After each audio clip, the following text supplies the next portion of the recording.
Hello good evening everyone, प्यारे साथियों नमस्कार। स्वागत है आप सभी का आपके प्यारा सा स्टडी प्लेटफॉर्म पे। मैं आशा करता हूं कि आप सब लोग बहुत अच्छे होंगे। सो प्लीज हंसते रहिए, मुस्कुराते रहिए, स्वस्थ रहिए और खूब मन लगा के पढ़ाई करते रहिए।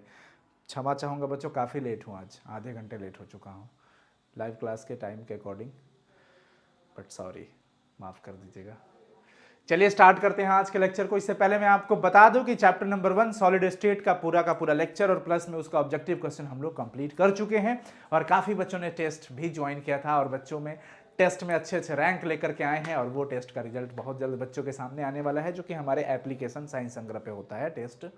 प्यारे बच्चों, आज हम लोग चैप्टर 2 पढ़ने वाले हैं जिसका नाम है विलेयन। अंग्रेजी में इसको कहते हैं सॉल्यूशन।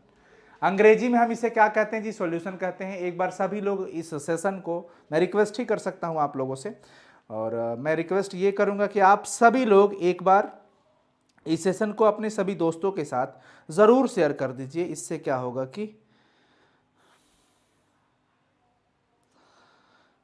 होगा कि और भी बच्चे जो हैं जुड़ जाएंगे। ठीक है बच्चों,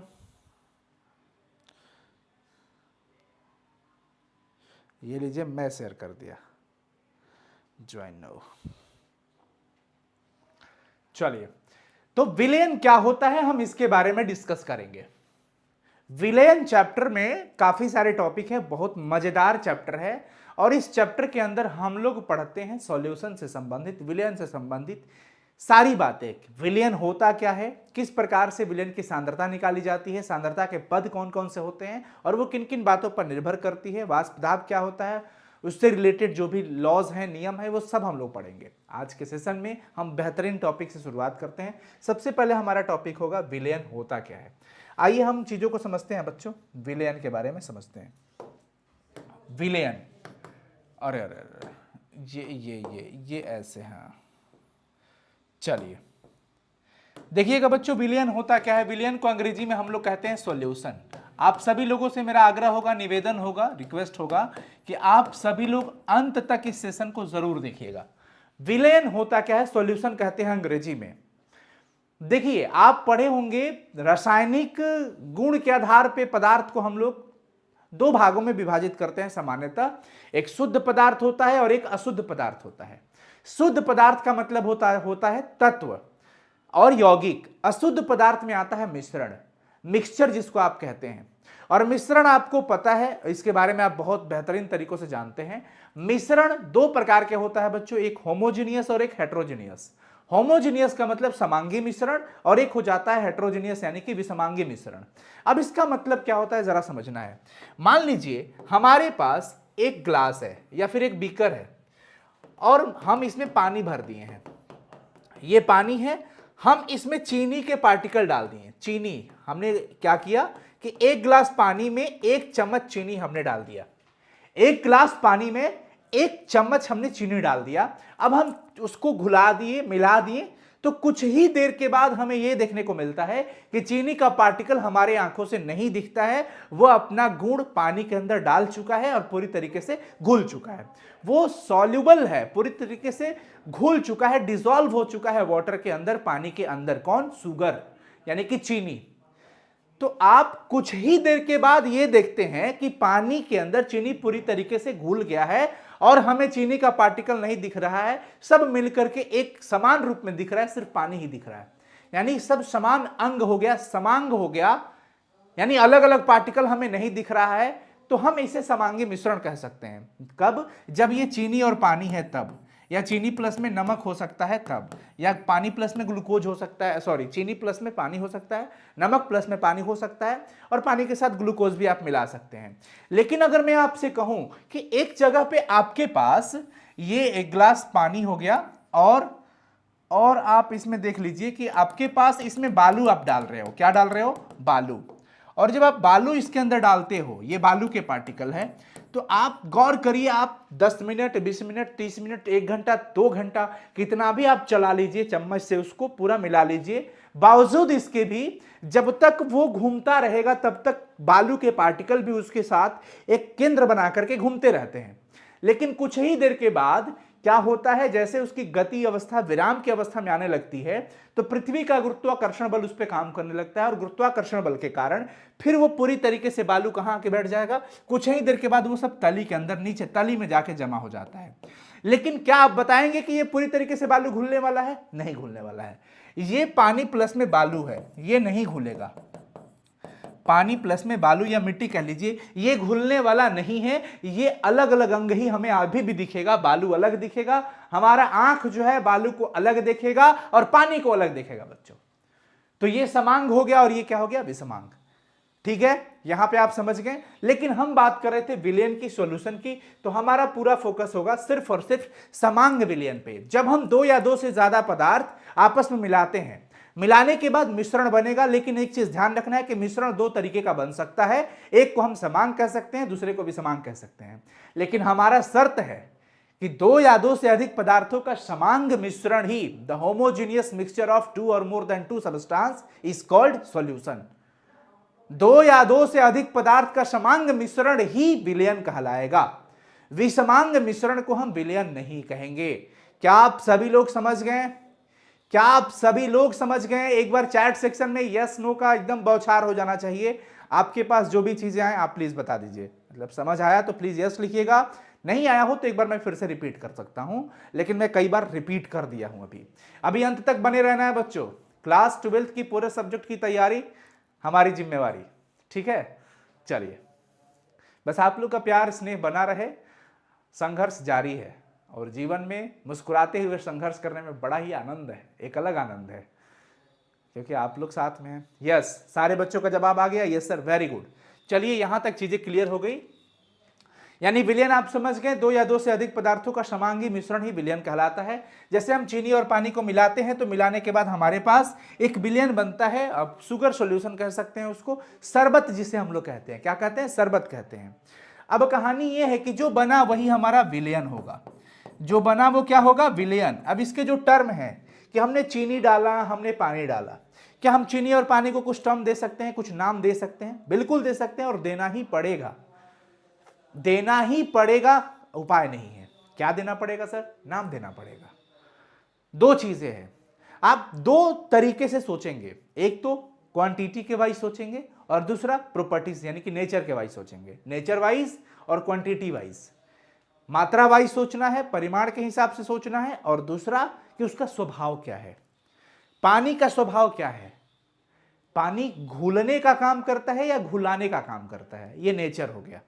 तो पानी का काम है घुलाने का काम करना, बिकॉज पानी का डाई इलेक्ट्रिक कांस्टेंट वैल्यू लगभग 82 के आसपास होता है, तो ये अपने आप में मैक्सिमम वैल्यू होता है। इसलिए पानी को सार्वत्रिक विलायक, यूनिवर्सल सॉल्वेंट के नाम से जाना जाता है। इसमें टेंडेंसी होता है काफी सारे पदार्थों को घुलाने का। सारे पदार्थों को घुलाने की क्षमता नहीं कह सकते हैं, बट काफी सारे पदार्थों की घुलाने की क्षमता रखता है, क्योंकि इसका डाई इलेक्ट्रिक कांस्टेंट का वैल्यू ज्यादा होता है। एक फैक्ट हम ये दे सकते हैं। दूसरी चीज, पानी का काम है घुलाना और चीनी का काम है घुलना।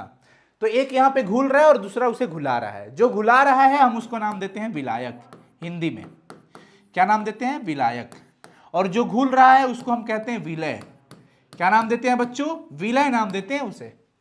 यह आपको ध्यान रखना है। यानी कि आप इस चैप्टर को जब स्टार्ट करते हो ना, स्टार्टिंग से आपके 3 टर्म हो जाते हैं, 3 पद, 3 नाम आपको सुनने को मिलता है। एक का नाम हो गया जी विलयन, दूसरा नाम विलायक, और ये विलय। यानी हम ये कह सकते हैं कि जब विलय और विलायक आपस में मिलता है तो हम इसे क्या कहते हैं? विलयन कहते हैं। क्या कहते हैं? विलयन कहते हैं बच्चों। इसे आप घुल्य भी नाम दे सकते हो, इसे आप घोलक भी नाम दे सकते हो, और इसे आप घोल भी नाम दे सकते हो। अंग्रेजी में आप इसे सॉल्यूट कहेंगे, इसे सॉल्वेंट कहेंगे, और इसे आप सॉल्यूशन कहेंगे। क्लियर है? Solute, solvent and solution. Clear? यहां तक कोई दिक्कत नहीं होना चाहिए। अब हम लोग आगे चलते हैं बच्चों, इनके सांद्रता की बातों को पढ़ लेते हैं। सांद्रता क्या होती है? ये देखिए, कौन सा पदार्थ कितने मात्रा में घुला हुआ है, इसको हम निकालते हैं सांद्रता। लेकिन आइए कुछ बच्चों को डेफिनेशन चाहिएगा। दो या दो से अधिक अवयवों के समांगी मिश्रण को हम क्या कहते हैं? विलयन कहते हैं। अब इसमें आपको मैं बता दिया कि भैया जी आपके पास चीनी है और साथ में क्या है? पानी है, और ये आपको मिल करके क्या बना दिया? शुगर सॉल्यूशन, जिसको हम विलयन नाम देने वाले हैं। शुगर सॉल्यूशन बन गया। ये हमारे लिए क्या हो गया? विलय हो गया, क्योंकि इसकी मात्रा भी कम होती है। जिसकी मात्रा कम हो या घुलता हो उसको हम विलय कहेंगे, और जिसकी मात्रा दूसरे से ज्यादा लगे और प्लस में घुलाने का काम करते तो विलायक कहेंगे इसको। A homogeneous mixture of two or more than two components is called solution. Solution के दो टर्म हो गए आपके पास, solute, solvent and solution. Solute, solvent and solution. ठीक है बच्चों, सॉल्यूट, सॉल्वेंट एंड सॉल्यूशन, ये टर्म हो गया। आगे आते हैं हम, जब हम आगे आते हैं तो इस पे हम सांद्रता पद के बारे में पढ़ते हैं।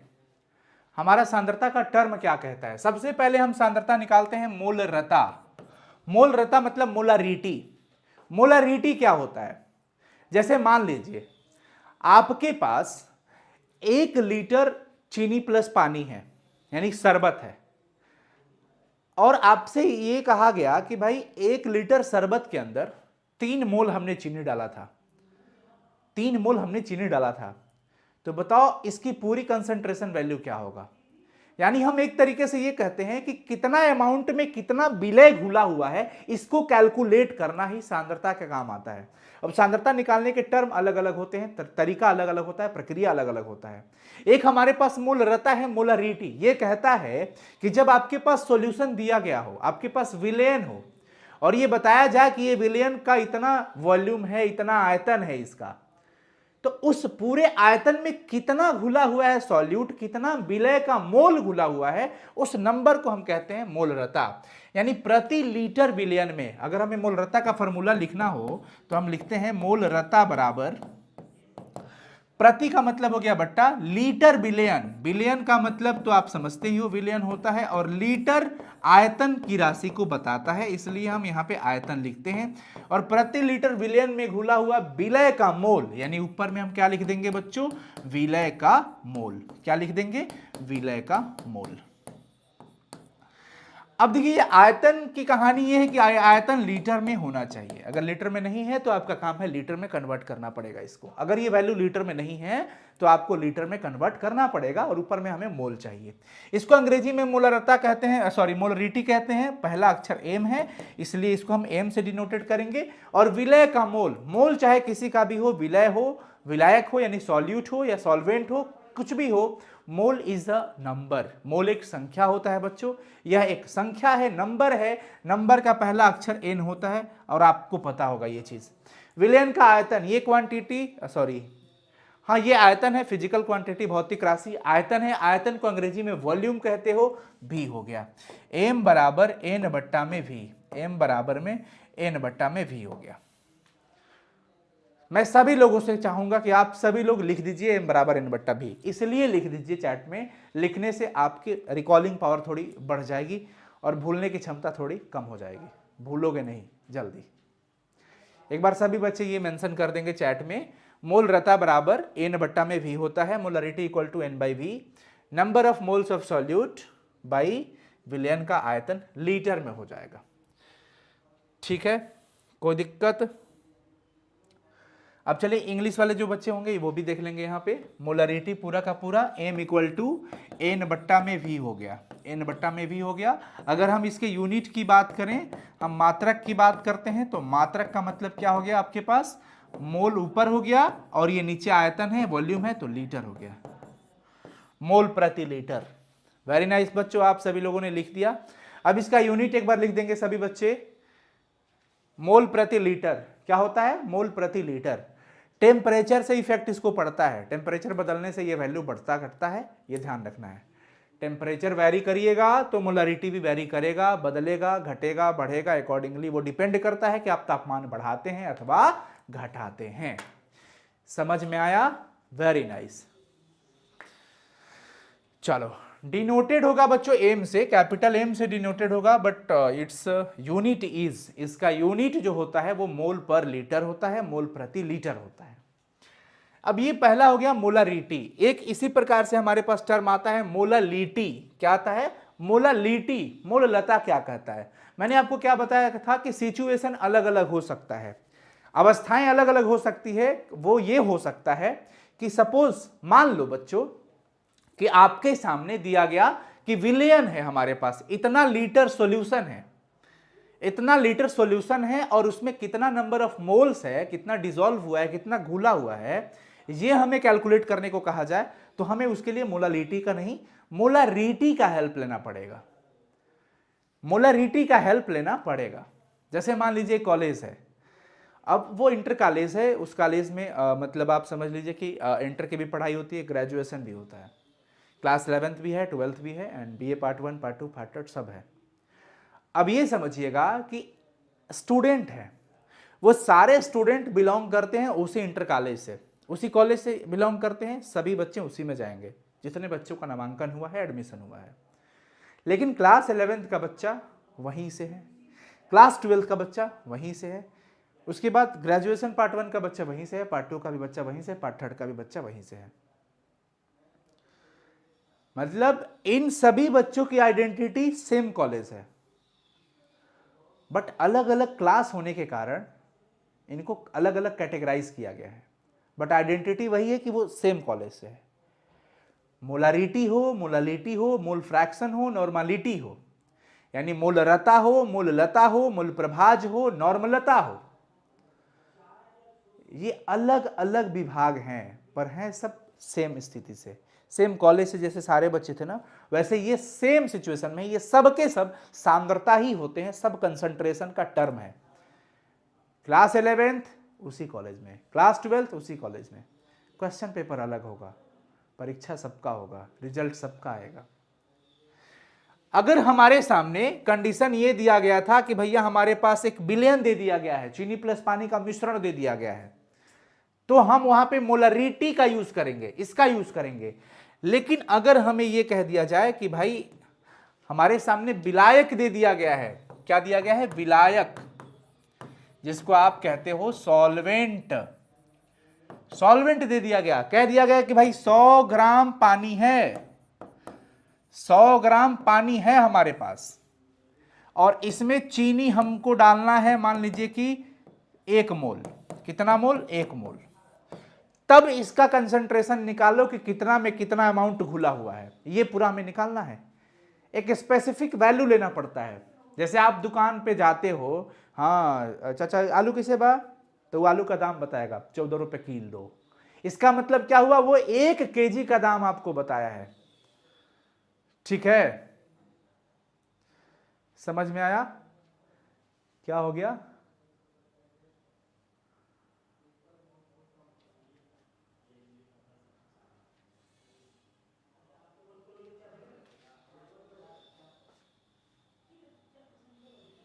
ऐप पे सभी लोग पढ़ाते हैं। ये एमआरजी का क्या परेशानी है भाई?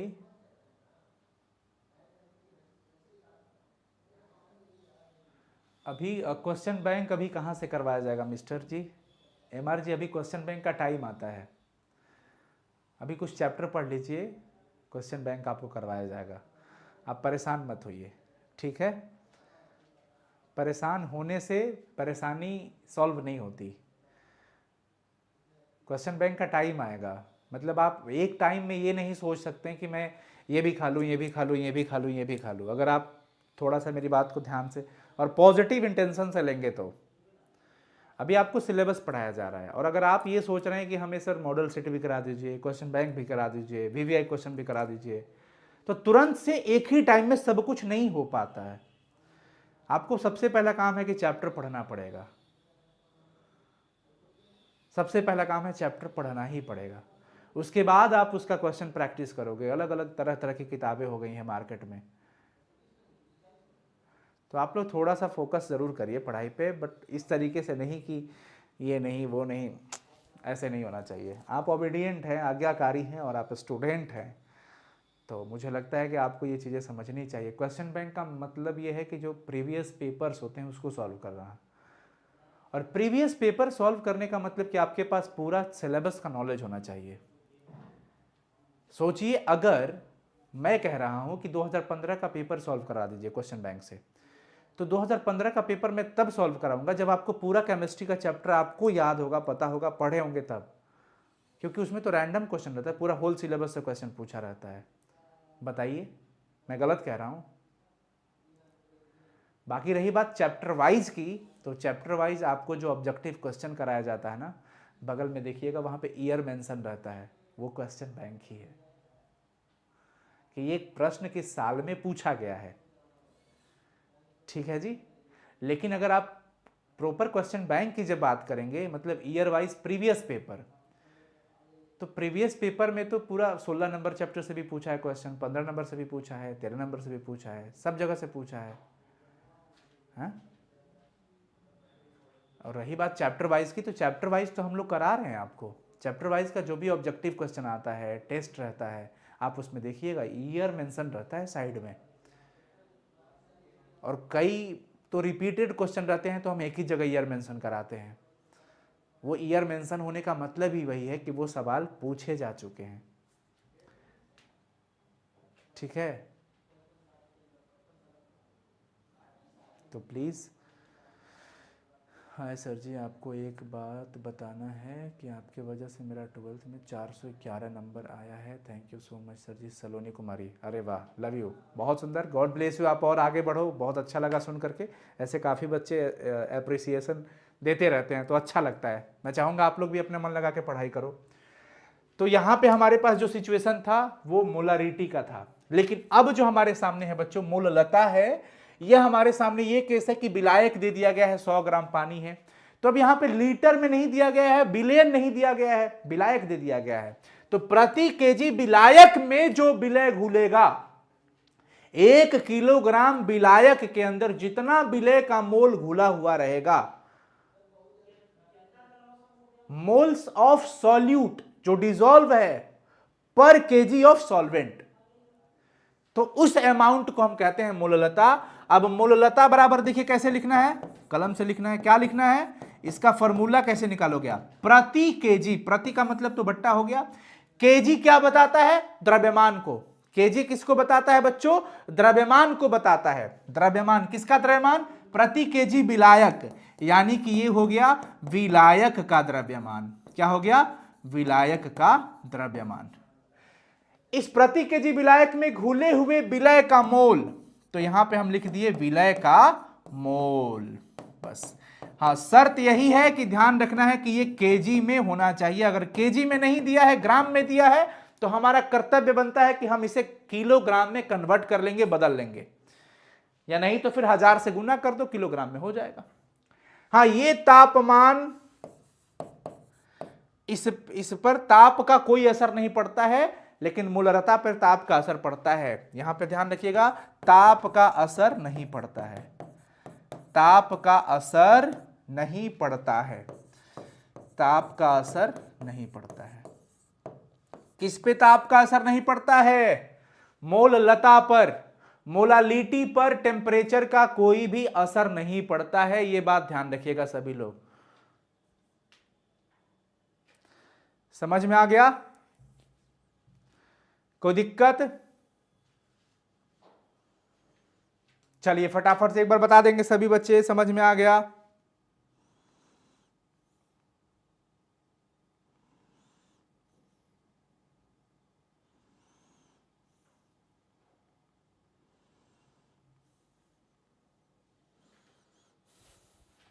चलिए,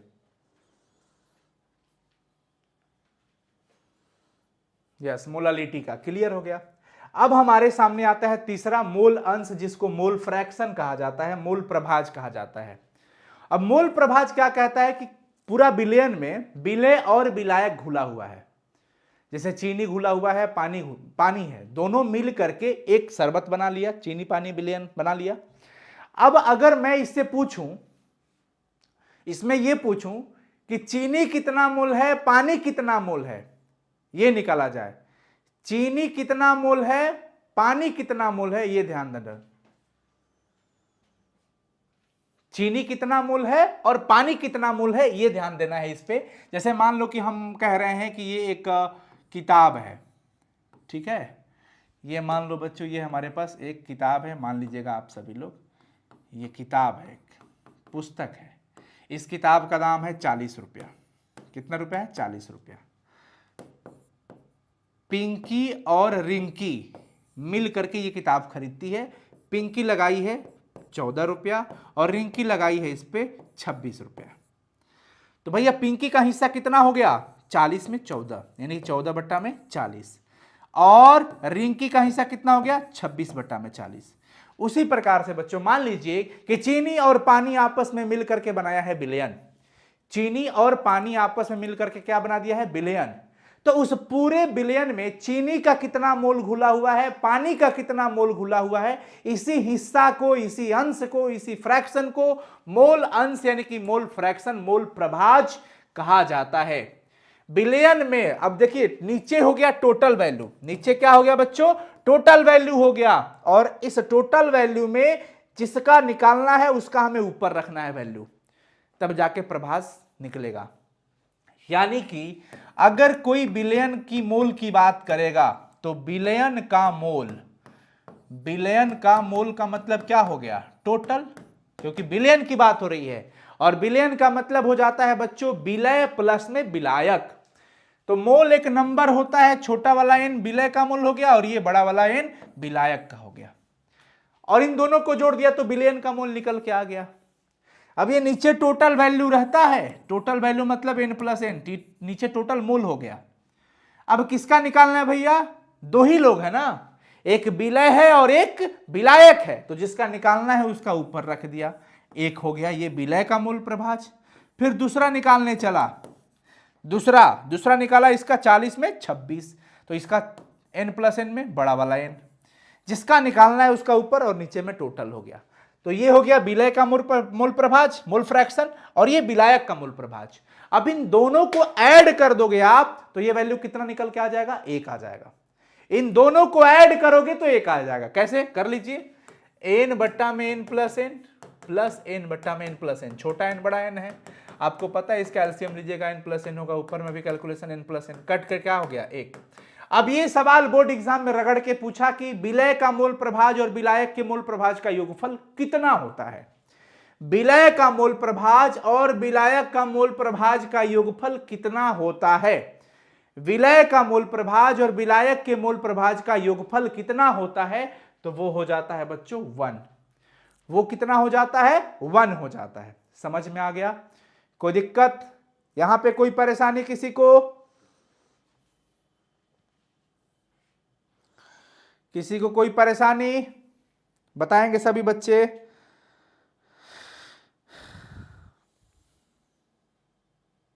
वेरी गुड, बहुत बढ़िया।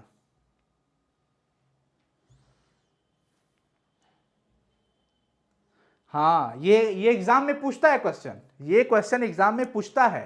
तो आप कह सकते हो विलयन का आयतन, और ये देखो विलयन के आयतन में विलय का मोल कितना है, ये विलय का मोल प्रभाज होगा और ये विलायक का मोल प्रभाज हो जाएगा। अब हम लोग आगे चलते हैं, विलेयता पे पढ़ते हैं। सॉल्युबिलिटी किसे कहा जाता है? विलेयता क्या होता है? विलेयता एक विलायक है, एक विलायक है। अब इस विलायक में आपको यह समझना है कि चीनी हम कितना घुला सकते हैं। जैसे पानी मान लीजिए, पानी में कितना चीनी घुला सकते हैं? कितना घुला सकते हो? कुछ तो होगा उसका। जैसे एक व्यक्ति है, खाए जा रहा है, कब तक खाएगा भाई? तो दो तरह का सिचुएशन आता है, एक सैचुरेटेड और एक अनसैचुरेटेड। एक संतृप्त विलयन होता है और एक असंतृप्त होता है। किसी निश्चित ताप दाब पर क्या होता है कि और अधिक आप विलय नहीं घुला सकते हैं, आप और ज्यादा विलय नहीं घुला सकते हैं, पेट भर गया है उसका, अब नहीं घुल सकता, तो वो सैचुरेटेड यानी कि संतृप्त विलयन कहलाएगा। और एक होता है असंतृप्त, मतलब कि कुछ विशेष परिस्थिति में और घुलाया जा सकता है। जैसे भैया चीनी है, पानी में चीनी डालिए, एक समय पे घुलता जाएगा, फिर टेम्परेचर देना स्टार्ट कर दीजिए और घुलता जाएगा। यानी कि एक व्यक्ति वो हो गया जो खाना खा लिया, मन भर गया। तो बचपन में याद होगा मम्मी ऐसे खिलाती थी, बबुआ ही मामा के कवर है, ले ला, ही नानी के कवर है, मौसी के कवर है, मामी के कवर है। इस तरीका से करके बच्चों को गोल गोल कवर बना के खिलाया जाता था, हमें, आपको, सबको। पेट भर जाने के बाद खाने का मन नहीं करता है। लेकिन एक दूसरे प्रकार के लोग कि खाना अभी तुरंत खाए हैं, उसके बाद हुआ कि भाई चलो एक रसगुल्ला जो खा जाएगा या 2 रसगुल्ला जो खा जाएगा 500 रुपए मिलेगा। अब देखिए परिस्थिति क्या लग गई, सिचुएशन लगा दिया गया। क्या सिचुएशन लगाया गया कि जो 2 रसगुल्ला अभी खाना खाने के बाद खाएगा उसको 500 रुपया दिया जाएगा। तो अगला आप सोच रहा है कि अच्छा 2 रसगुल्ला के बाद बात ठीक बा, चलो बाजी लग गया, खा भी गया, 500 रुपया जीत लिया। तुरंत फिर आगे 10 कदम जाने के बाद फिर तुरंत बाजी लगा कि भाई इसमें से 2 समोसा जो खा लेगा उसको 1000 रुपया। तो फिर वो सोच रहा है कि चलो अभी 10 कदम पैदल चले हैं तो ठीक हो जाएंगे। 2 समोसों देख लिया, 1000 रुपये का, फिर बाजी लग गया। वो खाए जा रहे हैं, खाए जा रहे हैं, क्यों? क्योंकि कंडीशन भी लगी जा रही है। तो एक का पेट भर गया था, एक का भी पेट नहीं भरा है, वो जो आ रहा है सो डालते जाओ, डालते जाओ। लेकिन यहां पे कुछ निश्चित एक लेना पड़ेगा कि एक विलायक की निश्चित मात्रा में कितना विलय घुलाया जा सकता है। अधिकतम किलो अब नहीं, पेट भर गया, कितना घुलाया जा सकता है, वो कोई निश्चित मात्रा लेनी होगी। 100 ग्राम, 200 ग्राम। अब जैसे पानी हमारे पास 100 ग्राम हम मान लेते हैं कि भाई 100 ग्राम पानी में हम चीनी कितना घुला सकते हैं, अधिकतम कितना घुला सकते हैं। एक ऐसा अमाउंट बताया जाए कि उसके बाद वो नहीं घुलेगा, वो नहीं घुलेगा, हमें यह बताना है। तो वही कैलकुलेशन कहलाता है विलेयता। मतलब विलेयता ये क्षमता बताता है, घुलने की क्षमता को बताता है कि भैया हम 100 ग्राम में इतना घुल सकते हैं और घुल करके उसको संतृप्त बना देंगे। अधिकतम मात्रा, the maximum amount of a component substance dissolved in a certain amount of a solvent is called the solubility of that substance। यानी कि किसी भी विलायक की एक निश्चित मात्रा में घुलने वाली पदार्थ की वो अधिकतम मात्रा हमें चाहिए जो उस पदार्थ को संतृप्त कर दे, विलयन को, और अब ना घुल पाए। अधिकतम हो गया पहले ही, अधिक से अधिक घुल जाए तो हम उसको क्या कहते हैं बच्चों? ये हो जाएगा हमारा विलेयता। क्या कहलाएगा बच्चों? विलेयता। मोलालिटी पर टेम्परेचर का इफेक्ट क्यों नहीं पड़ता है? बिकॉज उसमें कोई वॉल्यूम का टर्म नहीं है, मास का है। वॉल्यूम का टर्म रहता तो टेम्परेचर से वैरी कर जाता। ठीक है, तो विलेयता आप लोग समझ गए होंगे। विलेयता बराबर विलायक की मात्रा नीचे, विलय जो घुलने वाला है कितना घुला हुआ है उसकी मात्रा ऊपर, और 100 से गुना। अब विलेयता पर टेम्परेचर का कुछ असर पड़ता है क्या? तापमान का असर पड़ता है क्या? बिल्कुल पड़ता है। आइए देखिए, प्रक्रिया की बात समझिएगा। सामान्यतः उष्माशोषी घुलने की प्रक्रिया में ताप बढ़ने से विलेयता बढ़ती है तथा ताप घटने से घटती है। जब प्रक्रिया उष्माशोषी हो, उष्माशोषी का मतलब एंडोथर्मिक हो। क्या हो? एंडोथर्मिक। अब ये उष्माशोषी कब होगा, आइए मैं आपको बताता हूं। अगर उष्माशोषी होगा तो भैया टेम्परेचर आप बढ़ाइएगा तो विलेयता भी बढ़ेगी, टेम्परेचर घटाइएगा तो विलेयता भी घटेगी। एस मतलब सॉल्युबिलिटी, विलेयता। अब इसमें समझिए, अगर उष्माशोषी था तो ये सीधा सीधा समानुपातिक, टेम्परेचर बढ़ाने से ये बढ़ेगा, टेम्परेचर घटाने से घटेगा। लेकिन अगर उष्माक्षेपी होगा, एक्सोथर्मिक होगा, तब क्या होगा कि जब आप टेम्परेचर को बढ़ाइएगा तो सॉल्युबिलिटी घट जाएगी, उल्टा हो जाएगा। और जब आप टेम्परेचर को घटाइएगा तो सॉल्युबिलिटी बढ़ जाएगी। समझ आया? यस। यहां पे टेम्परेचर बढ़ेगा तो सॉल्युबिलिटी घटेगी। कब? जब ये होगा उष्माक्षेपी, एक्सोथर्मिक, एक्सोथर्मिक, एक्सोथर्मिक। अब आपको समझना है कि जब आप ये लिक्विड लिए हैं, ये लिक्विड लिए हैं और इस लिक्विड में आप घुला रहे हैं कोई ठोस पदार्थ को, जैसे चीनी डाल रहे हैं, तो भैया चीनी तो ठोस है, हा? ये ठोस पदार्थ है, ये ठोस पदार्थ है। जब लिक्विड के अंदर ठोस घुलेगा, जब पानी के अंदर आप चीनी को घुला रहे हैं, तो जब भी द्रव में ठोस घुलाया जाएगा तो उस सिचुएशन को, उस प्रक्रिया को हम कहेंगे ऊष्माशोषी प्रक्रिया। क्या कहेंगे? ऊष्माशोषी। कब? जब किसी लिक्विड के अंदर सॉलिड घुलेगा तब। प्रायः अपवाद का केस अलग होता है, कुछ कुछ अपवाद में ऊष्मा निकलता भी है। अब यहां पर आप देख लीजिए, ताप बढ़ाने से विलेयता बढ़ेगी और ताप घटाने से विलेयता घटेगी। और डायरेक्ट बढ़ने से बढ़ने वाली कहानी कहां पे थी? जब आप ताप बढ़ा रहे थे तो विलेयता भी बढ़ रही थी। कहां पे? ऊष्माशोषी पे। ताप बढ़ा रहे थे तो विलेयता बढ़ रही है, घटाने पे घट रही है। यह सीधे ऊष्माशोषी है, एंडोथर्मिक केस है। तो आप देख लीजिए, जब आप पानी के अंदर चीनी को घुलाना चाहते हैं तो क्या होता है? पानी के अंदर जब आप चीनी को घुलाना चाहते हैं और टेम्परेचर देते हैं, तो जैसे जैसे आप टेम्परेचर बढ़ाइएगा, ताप बढ़ने से विलेयता बढ़ेगी। जितना तापमान बढ़ाइएगा, जितना ज्यादा गर्म करिएगा, उतना ज्यादा चीनी और घुलते चला जाएगा, और पिघलते चला जाएगा, और डिसॉल्व होते चला जाएगा। होता है कि नहीं होता है? यस नो बता देंगे सभी लोग। टेम्परेचर बढ़ने पे घुलने की क्षमता बढ़ती है कि नहीं बढ़ती है? कब? जब कोई लिक्विड में सॉलिड घुल रहा होगा तब। जरा बता देंगे सभी लोग, जरा बता देंगे सभी लोग। क्लियर है? यानी अभी तक आप लोग क्या पढ़ लिए? सॉल्यूशन। अब टाइप्स की जब हम बात करते हैं, सॉल्यूशन का टाइप्स, तो बाइनरी सॉल्यूशन की अगर हम बात करते हैं, बाइनरी मतलब द्विअंगी विलयन, जिसमें दो पदार्थ होते हैं, और on the basis of physical state, भौतिक अवस्था के आधार पर ठोस, द्रव, ठोस, गैस, ठोस, ठोस, ठोस, द्रव, गैस का तीन तीन भाग में हम करके 9 प्रकार से भौतिक अवस्था बनती है। जैसे आप देख लीजिए कि पानी के अंदर ऑक्सीजन का घुलना, पानी के अंदर अल्कोहल का घुलना, पानी के अंदर चीनी का घुलना, तांबा और जस्ता का मिश्रण, ये सब अलग अलग भौतिक अवस्था में, और ये सब विलयन बनाते हैं। बहुत सुंदर, आप सबका जवाब आ गया कि ये क्लियर हो गया कि तापमान बढ़ाने से बढ़ेगा। अब प्रेशर का देख लो, प्रेशर का असर नहीं पड़ेगा। जानते हो क्यों? क्योंकि ठोस पे प्रेशर का असर नहीं पड़ता है। अब ईंट जो है ठोस है, ईंट जो है ठोस है, तो ईंट हो गया ठोस। अब क्या उसको आप ऐसे कंप्रेसिबल कर सकते हो? क्या कंप्रेस कर सकते हो, दबा सकते हो क्या उसको? नहीं। क्यों? क्योंकि वो ठोस पदार्थ है, उसमें अंतराणविक आकर्षण बल इतना प्रबल है, मजबूत है, कि उसके कण अपने अपने स्थान पे बहुत मजबूती से चिपके हैं, इधर उधर कोई नहीं जा पा रहा है। तो ठोस पदार्थ को आप असंपीड्य कहते हैं, इनकंप्रेसिबल कहते हैं, यानी कि उसको दाब बढ़ा घटा के उसके आकार में कोई परिवर्तन नहीं किया जा सकता है। तो एक लाइन में अगर मैं आपसे पूछूं कि क्या ठोस पदार्थ पर दाब का असर पड़ता है, यस और नो, तो आपका जवाब क्या होगा?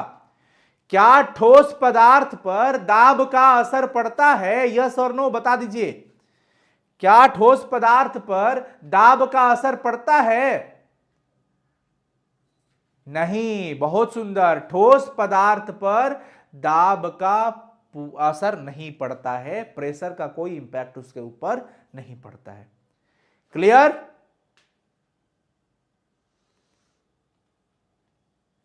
बहुत सुंदर। तो जब ठोस पदार्थ पे दाब का असर नहीं पड़ता है, इसलिए दाब का कोई प्रभाव ही नहीं पड़ेगा, प्रेशर का कोई इफेक्ट नहीं पड़ेगा। लेकिन यह तब हुआ जब किसी द्रव के अंदर ठोस घुलेगा तब। अब मान लीजिए कि भैया द्रव के अंदर ठोस ना घुल के गैस घुल रहा हो, द्रव के अंदर ठोस ना घुल करके गैस घुल रहा हो, तब क्या होगा? यानी कि उस समय तो पानी में चीनी घुला रहे थे, अब पानी में कार्बन डाइऑक्साइड घुलाना है, पानी में ऑक्सीजन गैस घुलाना है? तब क्या होगा? तो उस केस में अभिक्रिया ऊष्माक्षेपी हो जाएगी। क्या हो जाएगी? ऊष्माक्षेपी। ऊष्माक्षेपी हो जाएगा, जिसमें तापमान बढ़ाने से विलेयता घट जाती है, उल्टा हो जाएगा।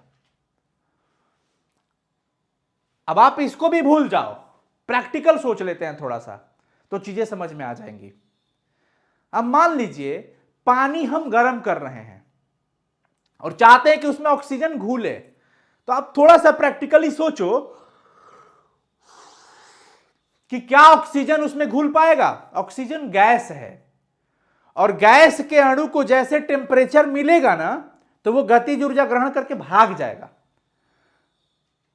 क्योंकि जैसे ही वो गर्म होगा तो वो हल्का होगा, हल्का होते ही भाग जाएगा। तो वो घुल कहां पाएगा? नहीं घुल पाएगा, वो तुरंत भाग जाएगा। तो गैस के कण को आप अगर चाहते हैं ज्यादा से ज्यादा घुले, तो उसको ठंडा रखना पड़ता है। कोल्ड ड्रिंक आप जानते हैं, सोडा वाटर आप जानते हैं, बहुत ठंड अवस्था में ही क्या होता है, उसमें कार्बन डाइऑक्साइड को बहुत हाई प्रेशर पर उसमें सील किया जाता है, ढक्कन वगैरह को बंद करके। कार्बन डाइऑक्साइड गैस रहता है उसमें, ज्यादा से ज्यादा घुला रहता है, फिर जैसे आप खोलते हो तो वो बबल्स बन के निकलता है। वही यहां पे देख लीजिए आप सभी लोग कि जब आप पानी के अंदर गैस घुलाना चाहते हो तो आपको टेम्परेचर को बढ़ाना चाहिए या घटाना चाहिए? आप चाहते हैं ज्यादा से ज्यादा गैस घुले, तो टेम्परेचर को बढ़ाना चाहिए या घटाना चाहिए? मैं आप सब लोग से ये सवाल पूछ रहा हूं, और अगर आप ये सवाल बता दे रहे हैं तो मैं समझ जाऊंगा कि आपका पूरा का पूरा फोकस क्लास में है और आप पूरे कंसंट्रेशन के साथ इन चीजों को सीख रहे हैं। जल्दी से बताएंगे सभी बच्चे। क्या मैं ये पूछ रहा हूं कि अगर आप गैस को पानी में ज्यादा घुलाना चाहते हैं तो टेम्परेचर को बढ़ाना चाहिए या घटाना चाहिए? आपके हिसाब से बढ़ाना चाहिए या घटाना चाहिए?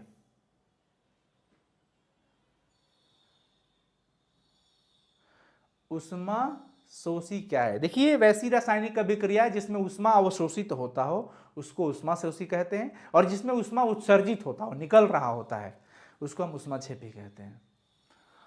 बताइए सभी लोग, घटाना चाहिए, लो करना चाहिए? बहुत सुंदर। इंक्रीज नहीं करेंगे, टेम्परेचर इंक्रीज करिएगा, बढ़ाइएगा, तो टेम्परेचर बढ़ाने से वो थोड़ी ज्यादा घुलेगा, वो तो भाग जाएगा। जैसे मान लीजिए हम आप सभी लोगों को अपने घर बुलाते हैं, कुर्सी पर बैठा दिए, कुर्सी के नीचे से टेम्परेचर देना स्टार्ट कर दिए, तो आप बैठे रहेंगे, तुरंत कहिएगा ये सर जी तो बड़ा गर्म लगा था, उठ के तुरंत भाग जाइएगा।